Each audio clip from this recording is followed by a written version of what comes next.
Hi everybody, welcome to Zinnia's World. I'm back again with another video. Before we get into the video, like, comment, subscribe, do whatever you want. I am just happy that you're here, you're listening, and you're comfortable, you're here. And because you're here, you're going to support as good as you can.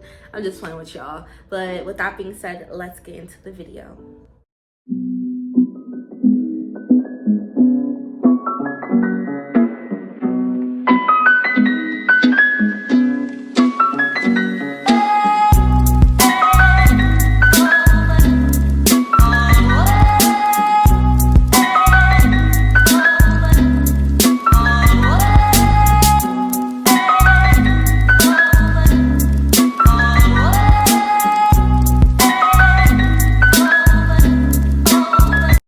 Hi everybody, now that we're officially in the video, I want to make this very clear and very loud.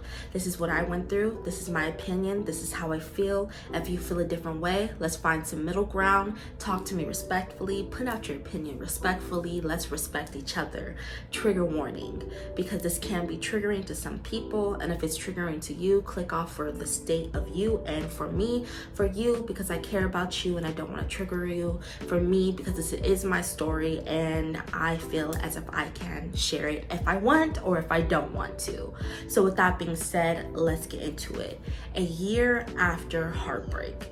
The reason why I came up with this video is because a year ago, last year on July 8th was when I left a very serious, crazy situation that I feel like I need to talk about. And I feel like a lot of women, men, boys, girls, children go through a lot of this and they don't know how to get over it.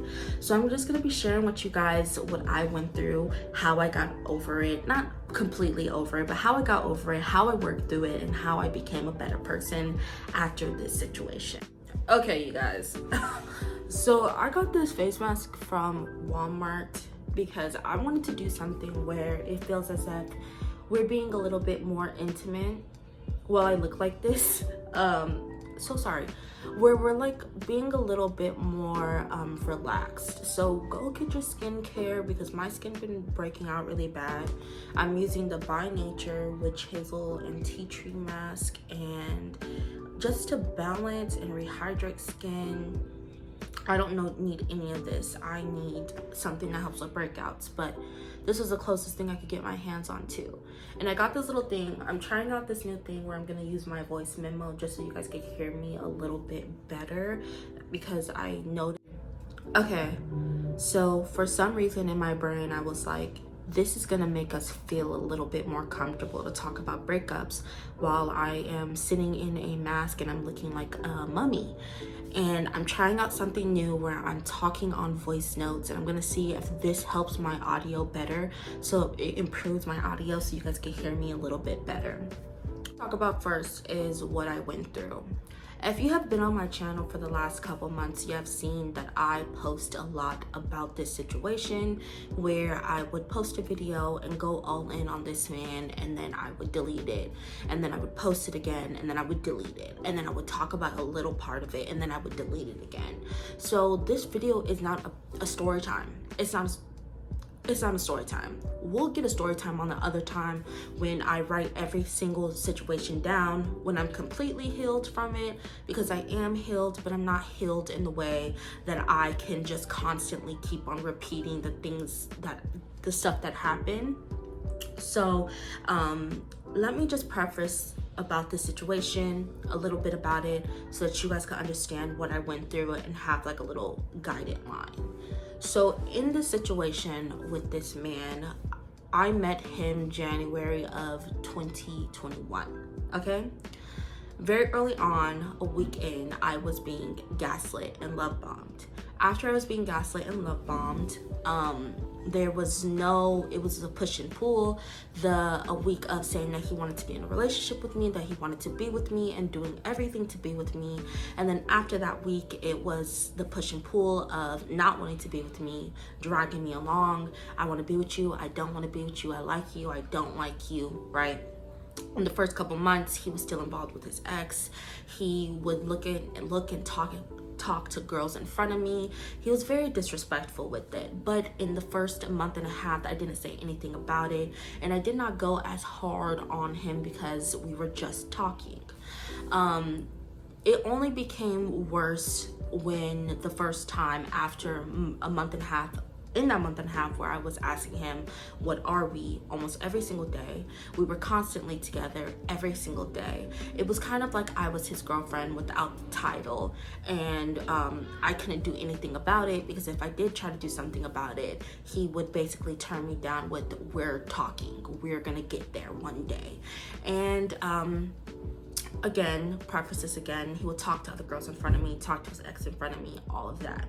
After a month and a half of us being together every single day, it turned into the real honest, truthful him. We're gonna call him D. D finally came out for the person he was and the intentions he actually had. That's when he actually told me he did not want to be with me, that he didn't even like me, and that he didn't want to talk to me anymore. And I cried to him, asking him, why is he doing this to me? After a month and a half of me putting all of my love and happiness into him and trying to make this work and turn into a relationship. After that day moving forward, it turned into a very toxic cycle. He would leave and come back. When he would come back, he would tell me that he wanted to be in a relationship with me, that he wanted to be with me. We would sleep together, we would be together, and then I would catch him basically cheating on me, but then he would gaslight me and tell me we were actually never in a relationship, and he lied that he never wanted to be with me. And yeah, and then he would leave again, and this happened for 3-4 months of us talking, of us being together. So for all, if I am getting time wrong, this all lasted for about 6 months. He sexually manipulated me. He took advantage of me once. He gaslighted me, manipulated me, psychologically abused me. That goes in with the gaslighting. And he made me question everything and who I was. When I officially knew that I was ready to leave, and this is one of the biggest parts women forget and tend to forget, is that there is going to be a time where you are meant to leave. And when that time comes, you will know. It is not when you say, oh, I'm leaving him, and you leave him, and then you have this initial thought that you want to go back.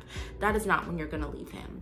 You will know when it is time to leave, because when it is time to leave, you will I'm telling you, you won't even think twice about it. You won't think twice about going back to them. You will leave. I'm so sorry. This thing is falling down on my face because I'm over here preaching. I'm trying to get into it. So I'm a very spiritual person.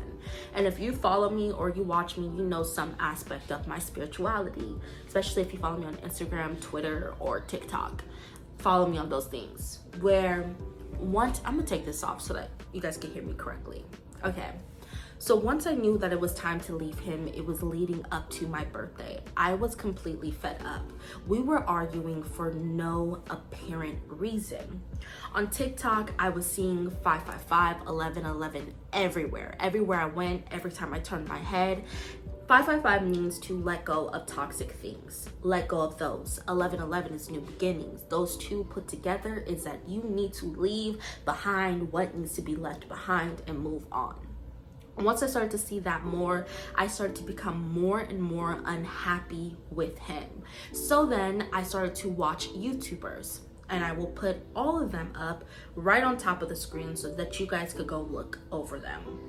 Even though I was still in the situation, I was looking up every single way on how to leave him because I did not know how to leave this man, and I needed some kind of help somewhere to leave him.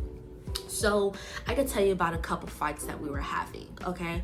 We were doing Instacart for a full-on month. We were together every single day of the hour. I constantly went through his phone. I always found him lying and cheating. But during this whole month, I was like, I'm used to it. I don't care. I let it go. Since we were doing Instacart every day, we would have little moments of arguments where he would yell at me and get mad because I didn't do something fast enough or I wasn't doing something that he liked. Okay, strike one. Leading up to my birthday, we went to go see F9, Fast and Furious 9. I believe that this came out in the end of June or the middle or the beginning of June, or the like 2 weeks before July, because I remember it was before my birthday that we went to go see this movie. This argument was one of the arguments where I was like, I am so sick and tired of this person. Where we went to go see F9, and mind you, I bought the tickets. Well, I got them free, but I still bought them, and I bought the food. We get in there, the movie finishes, and he runs in front of me to get out of the theater. One thing about me is that I'm very respectful. I care about people. I care about everybody. I just don't like walking in front of people who are already there. I'm not gonna rush to get out the movie theater. I'm gonna let everybody get out who was there before me, and then I will get out. But he rushes and he leaves out of the theater without even looking back once. Once he comes back in, he's looking for me. He looks at me and he's like, "What are you doing?" And I'm like, I'm coming, because I was going. I just could not go at the moment because he was rushing in front of me, running in front of me. I can't do that right now. So then, after he leaves, because then I start walking down and he leaves. It starts to become very awkward. We get to the car and it's very awkward in the car, and he's just like, "I didn't like what you just did. Yeah, I just think that it's weird and it just annoyed me." Okay? So then I explained to him, "Hey D, like, you rushed outside of the theater in front of me. You didn't even see if I was okay, if I even made it outside. You basically just left me." And then he was just like, I don't care. Like, I don't know. I just didn't like what you did." So then we get to my house and we finally are in good terms. We're laughing and we're talking, and we're a little bit better. He then gets an Arizona tea and he proceeds to pour it into my Harkins cup. When he pours into my Harkins cup, I look at him and I laugh and I giggle. I don't full on ha ha ha ha let him drink it. I go, "Oh my God, stop. You're about to pour it into my cup. You're about to drink out of my cup." Mind you, I didn't see him pouring the Arizona tea into my cup. He proceeds to go on a full rant telling me how much he did not like me and how much he wants to leave me because I always do dumb stuff like this. I'm a horrible person, basically, and that he does not want to be with me anymore and he does not want to work this out. Okay? Mind you, let me pull you guys up on why I say he did not want to be with me anymore. Because prior to this, 2 weeks before my birthday, I catch him again cheating on me. Mind you, we were supposed to be in a relationship. He then says that he's so serious about this relationship and that he wants to be with me at this point. Like, he wants to be with me. So I'm like, okay, we're together. I'm happy. Everything's coming true for me. 3 days in of us being together, he tries to gaslight me and tell me that his little brother logged into his account. I tell him that his little brother could not do that because that was a lie. You have your pictures up. It's your account. So then I came to the conclusion, that, which was true, that he was going on there to see if another girl texted him, and he was going to text her back if she did, but nobody liked him because he was an ugly guy. So then he looked me in my face and gaslighted me and told me that I was basically making up that we were ever together. I lied. And after I officially got it out of him that I did not lie, he was like, "You know I'm not a bad person," basically. So then in this argument where he's telling me he didn't want to be with me, he goes outside. He rushes outside. He does a full on 9, rushes outside, doesn't like, I'm putting my foot in front of his car. I'm crying. I'm telling him, "Why can't we work this out? Why can't we work this out?" He's telling me he does not want to work it out with me. He's done with me. He's tired of me. He just wants to get away from me. Mind you, it's windy outside. I look crazy. I don't have my hair done. I just feel horrible.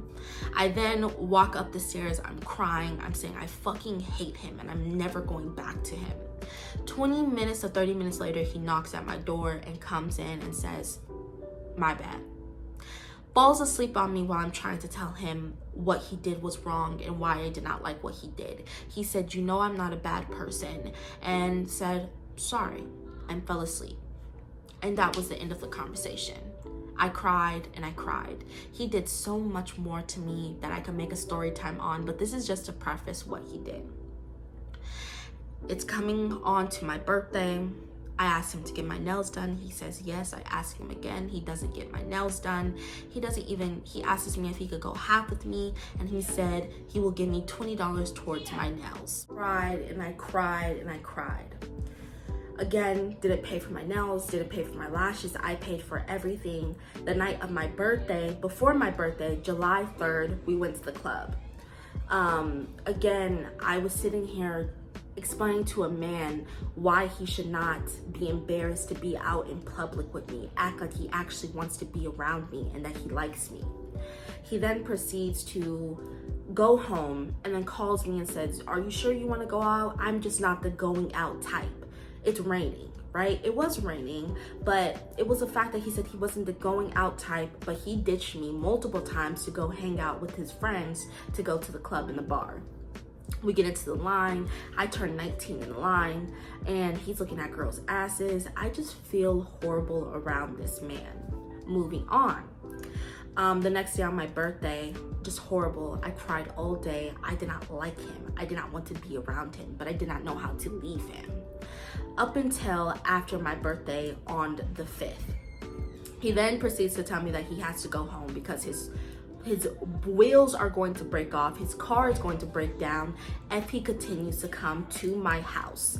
So he left. After he left for 3 days, he proceeded to act like he was going to come over to my house, but never actually came over to my house. And he did this push and pull to me for 3 days straight. Come to find out, I know for a fact that he was cheating on me. He doesn't have to tell me. I don't have to find it out. He was cheating on me. So officially one day, I sat down and I was like, do something for me to believe that you are not cheating on me. Make me trust you. And he said, I don't know what to do to make you trust me. I don't know what to do. I'm doing enough. That night, I call him again and we have another conversation. During this conversation, again, he makes me feel horrible. So I can tell you that in another story time. So what I got from that conversation was, I need to leave you. In that moment, I felt nothing but pure happiness because I knew this time I was gonna leave him. I wasn't going back. I was fed up with it. I was done. I was going to leave him. So then I went off on him, blocked him. I talked to him and told him to take my number off of Instacart. The next day I told him exactly why I was leaving him, that I didn't want no contact, and he said, okay. I said, okay, and I blocked him, and this is where a year after heartbreak came up. So I don't know if I should make this bullet points, but I'm gonna make this bullet points, okay? So that you guys can understand and get exactly what I'm saying and understand exactly what I'm saying. Step number 1, what are you going to do to make your life better, okay? Because when we are in toxic trauma bonding situations, we tend to make ourselves feel like we will never, ever, ever find something better. So what are we going to do to make our lives better? What and how are we going to make our lives somehow, somewhere where we felt like if they left our lives, it was not going to be better. It was going to be ruined. You were going to go crazy, right? So for me, what I did to make my life better is that I put off graduating high school for 2 years. So when I officially met him, I was putting it off again, not prioritizing myself. So a way for me to make my life better was to what? Believe in myself. Believe in that I could finish stuff, that I could do things, that I could commit to stuff, that I could make myself better, that I could love myself. So in order to love myself and to believe in myself and to make things happen that I can in fact leave someone and make my life better, was to go get my GED, go back to therapy, go get my license, get a car, go to esthetician school. I sit down and I made a 5-year plan. And the matter of 3 weeks of me leaving this man, I went and passed my first GED English test. First try. And then after I did that, I got into therapy. After I got into therapy, I went to go call esthetician school. I called colleges, got signed up for esthetician school. And then after I did that, guess what? The next thing I went to go do is I got my own apartment. I got my own room. The apartment that he never was able to see. The apartment that he never was able to look at or know where I lived. I was having another safe area, right? I got a new job, a job that he would never know about. Well, he did know about, but he never knew anything about my job, how it was going, or any of that. My life was becoming better. It was becoming for the better. I was prioritizing myself, okay? Step 2, things are not always going to work out how we think they're going to work out. There is going to be a moment where you feel nothing but pure happiness. This pure happiness can go both ways. Either you can stop and heal, or you could stop and fuck everybody in your lane and have a whole phase. A whole phase is gonna lead you into another situation where you're heartbroken again, where you're heartbroken from a rebound, okay? And you don't wanna have that. Yes, you can talk, you can date, but you don't want to be back in the same place that you were just in because you are trying to avoid feelings. So heal. You are going to have moments where you feel like you want this person back into your life. Something that I recently learned was that you have to constantly repeat to yourself every single thing this person did to you that was horrible. Every good thought about that person that comes up, you have to retransition it to something that they did that was bad, and you have to keep on repeating it to yourself. Because if you're codependent, if you have bad ways of not letting go, you don't know how to let go, you keep on repeating the good things, people who are able to detach so easily, people who are able to leave so easily, it's not because they repeat the good times, it's because they repeat all of the bad things you have done, all of the things that you did not like. And in order for them to leave so fast, they have to look at all the bad. So while you are looking at all the good, start repeating to yourself all of the bad. It's going to hurt. It's going to feel like, what, like this never happened, this is not my reality, but it is your reality. Repeat it to yourself repeatedly what they did to you. Number 3, they are going to be back. Don't ever feel bad for this part, because even though essentially you left and you know you will never go back, you will have moments of vulnerable, weak spots where you feel as if healing, I would rather be with them than to heal, because then I will not be alone and I will not have to go through this hurt. You will be around them, you will be in the presence of them, and you will maybe sleep with them again. But after you do that, after you get that out your system, I'm not telling you to do it. If you're not strong, if you feel as if you're going to do it or you have to do it, I want you to be around that person again after you had months of healing or weeks of healing, where you feel like if you're around this person, they can't disrespect you or break your boundaries again. Really sit in the presence of that person, sleep with them, do whatever you want to do or whatever you think is okay, and honestly look at that person. Is this a person that you know? Is this a person that you would be attracted to? Is this a person that you actually want to bring into this good life that you just made? And like every single time the answer is no. This person is not somebody I want to bring into the next level of my life. This person is not somebody that I would want to have in my next life, right? And when you do leave them into your life, let them back into your life, it is going to hurt again. And when it hurts again, it's going to make you better. You maybe feel like you have stepped back or you did a couple steps back, but it's not the truth. You actually stepped forward because you let that person back into your life and you let them go. You said, oh yeah, this is not something I want. Nah, it's okay. Oh, I went back a second time. I don't think this is something that I would want to work out, okay? Because this happened to me multiple times where after a month, it was the first call, the pleading that I want to be with you, that I changed. After 3 months, it was the second call, I want to be with you, I changed. After 4 months, it was the third call, I want to be with you, all the other girls I'm with are not like you. After that, something happened to me where I had to contact him and I slept with him. I almost went back with him, but I didn't. I thought I failed. So I started going down on myself. I hate myself. Why did I go back to him? After a couple weeks, he's back into my life. After he's back into my life, he stays for a week. After a week, I say, leave, you're disgusting, ew. After that week, I felt like something was wrong with me. Did I do something wrong? So I try to have another conversation with him this January. You're going to feel like a horrible person because of going back to him or doing all of these things, but I really truly want you to understand that nowhere in that point did your healing process ever stop.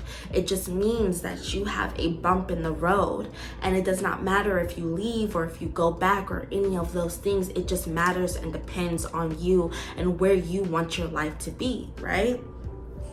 Another topic is going to be, you're maybe going to lose friends who are going to lose trust in you.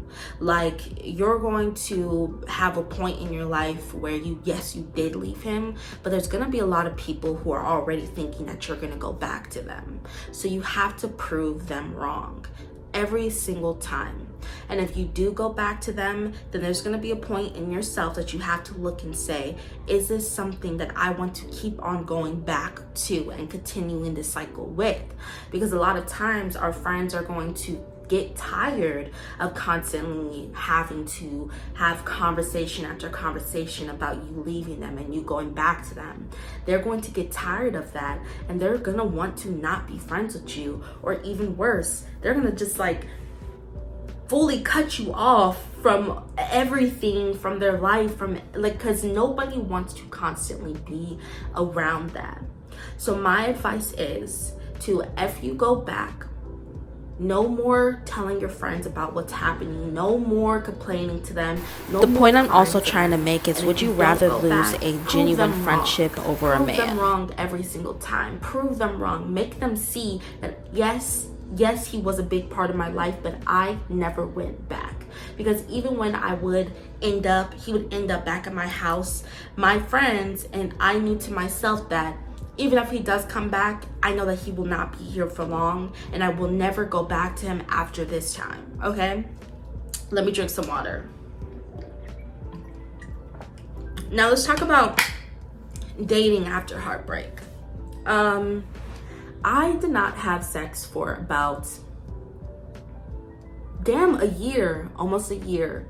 No, since December. So about 8-10 months. No, hold on. I did not have sex with nobody else outside of him for almost a year, because we did have relations for 5 months after, and then a month after that. So you know what I mean? So I have not had sex with other people for almost a year. I have not opened up to anybody else for almost a year. When I officially opened up to somebody, I was played. The second time I opened up to somebody, he was just like D. Love bombed me and tried to put me back in a position where I was going to be playing this a holder. And then after I left that guy, right now, because I'm not gonna lie, right now, in the past couple weeks, I've slept with 2 people. I don't find joy in just sleeping with people. I feel as though I was trying to play this part where I was emotionally gonna cut myself off and not have any feelings, because when I do have feelings, I get treated like how D treats me. And I just feel like right now, I'm honestly prioritizing myself with doing YouTube, with doing the internet, going to school, going to work. And this is me prioritizing myself and showing up for myself, because nobody else will show up for me, period. So with that being said, love and relationships, I'm letting them come to me. I learned that healing is hard. It's not easy. I learned that you will lose friends and family and people's trust during the way. And I also learned that what you make of your life is what you make of your life. You cannot believe it until you actually do it. You have to do it to believe it. You can't keep on saying it and saying that that plan will never work if you never even use the plan. Those people will come back into your life, but know if you do let them back into your life, you are not a horrible person. You are just a human healing. If you don't let them back into your life, know that either way, of those two ways, that you are still on your healing journey, and those are just two different journeys that we're going through. Take it easy on yourself. Don't hold yourself down. Love yourself. And if I left anything out, please add it in the comments. And I am so thankful for this past year of learning from heartbreak. And right now, currently, I'm not looking for relationships. I'm not looking for love. I'm not looking for sex. I'm just looking for myself. Okay? Period. So with that being said, thank you guys. Love you, and I will see you next video. Bye.